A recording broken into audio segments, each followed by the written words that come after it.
Howdy folks and welcome back to the channel, welcome back to another episode of Hearts of Iron 4 with the Total War mode and the alternate campaign with Japan. So, as always, in case you're new to the channel, whenever I play Hearts of Iron 4, I like to make these kind of fast forward videos in which I just comment briefly what's happening during the episode, during the development of the episode. And very briefly, in this episode, I decided to just set up Japan and prepare the Imperial Japanese army for the invasion of China. I confess I've been trying to do this for a couple of times, and this explains why I kind of waited before releasing this episode, but I think this was the definitive way of preparing the Imperial Japanese army.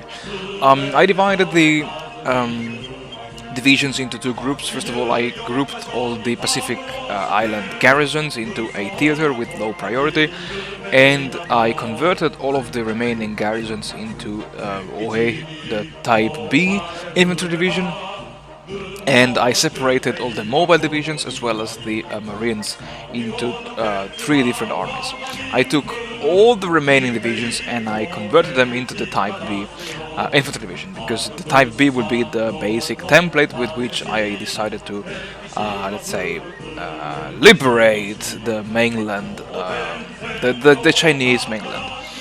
Now Japan starts in a very critical situation. Japan is an island. Japan doesn't have really that many resources, and because of the new stability mod that I scripted, Sweden is now a kind of superpower, selling resources to everyone, and that's why I decided to sacrifice part of my civilian factories in just making sure that I do have enough resources to fuel my war production.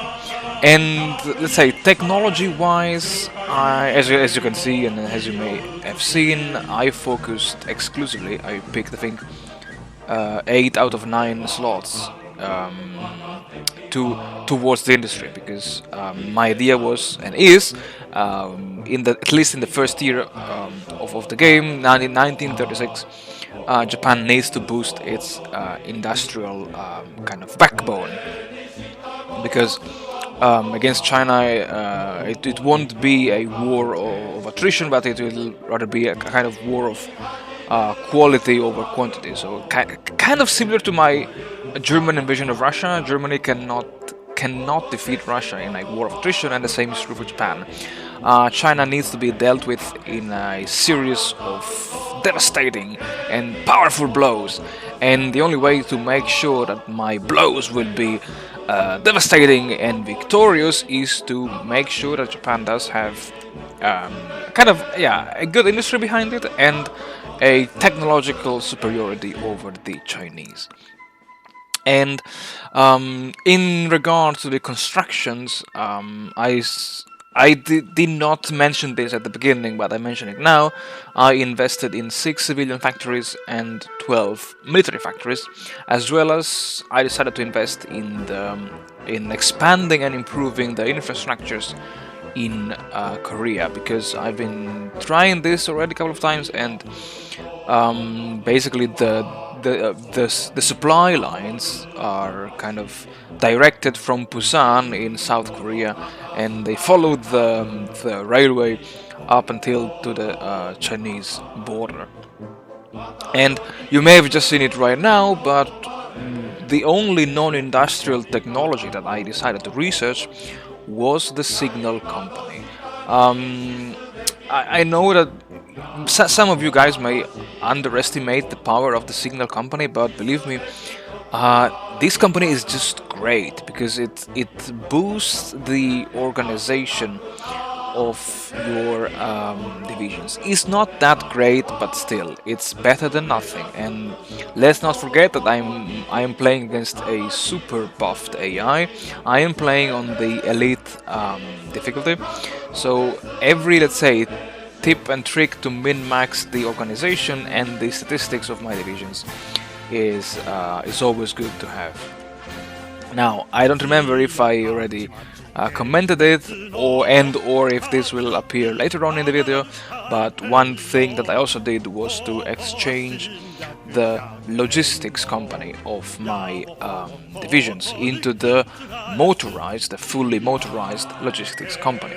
And why is this? Well, because the motorized logistics company is the one that provides me with the highest bonuses in terms of supply consumption reduction. And with this, then I was just, let's say, just chilling out and trying to think at what to do in terms of production and in terms of foci and in terms of research. In terms of foci, once I reached the focus to get an additional research slot, I decided to focus on the industry.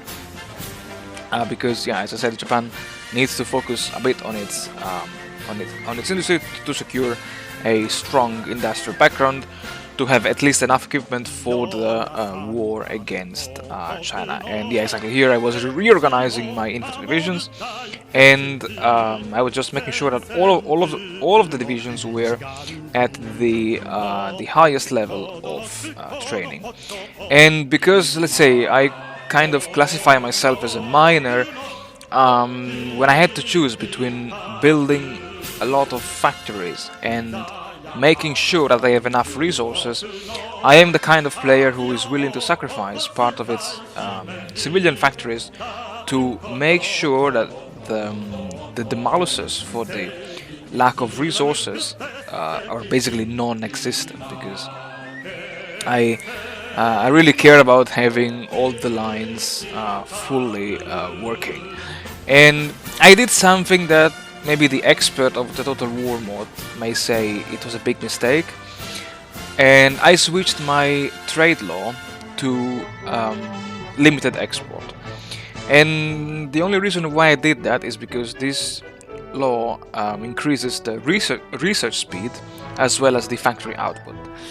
I will never stop stressing this. I think that every bit, every technology, every advisor, everything that increases factory output is just a must in the Total War mod. And this is because equipment in this mod is incredibly expensive. So really, in the Total War mode, every single division, every plane, every pilot, every sailor, every convoy really matters.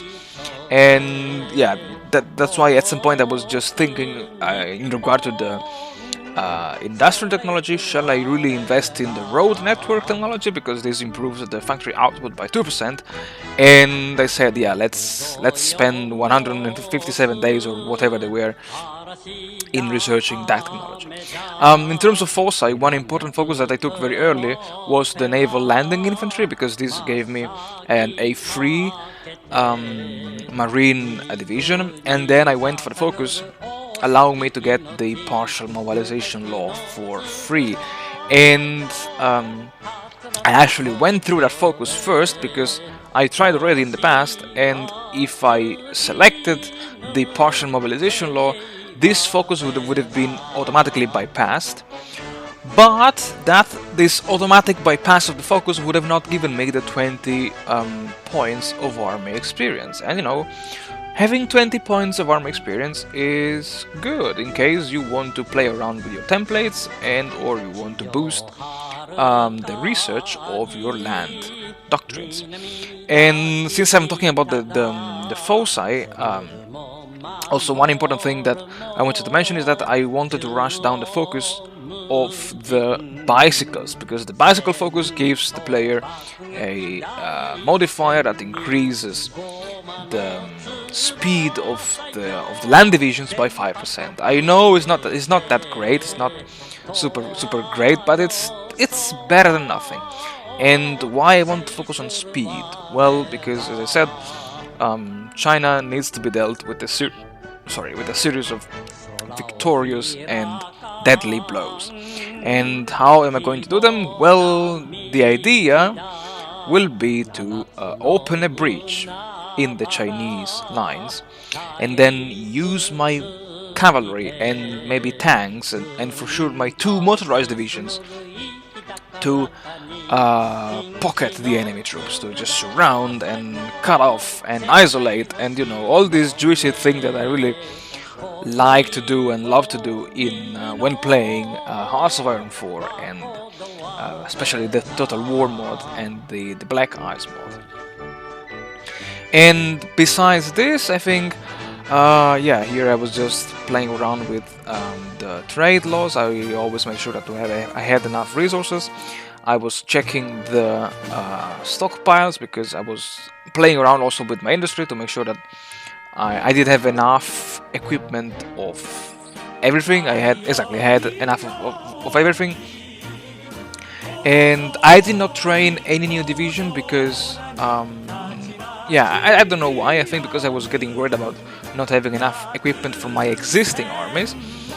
But I think I may train a couple of either motorized or kind of foot-borne infantry divisions. And yeah, I decided not to neglect the naval technologies, but that was just to keep myself up to date.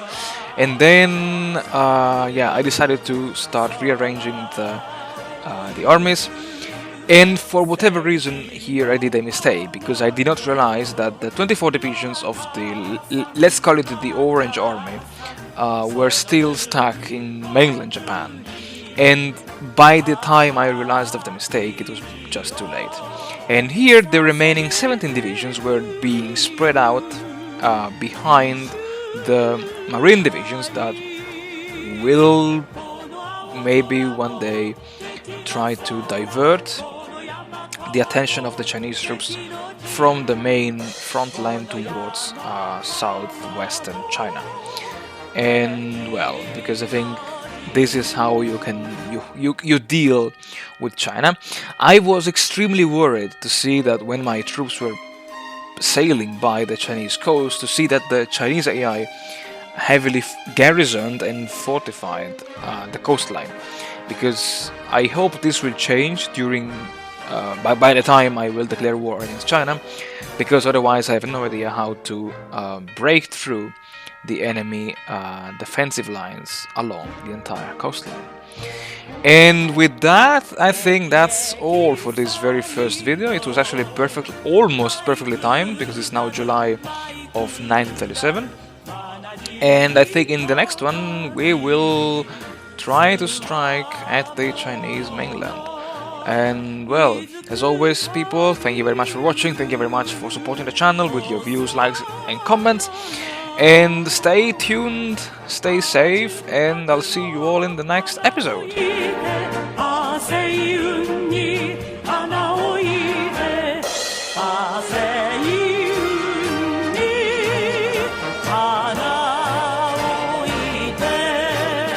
Atae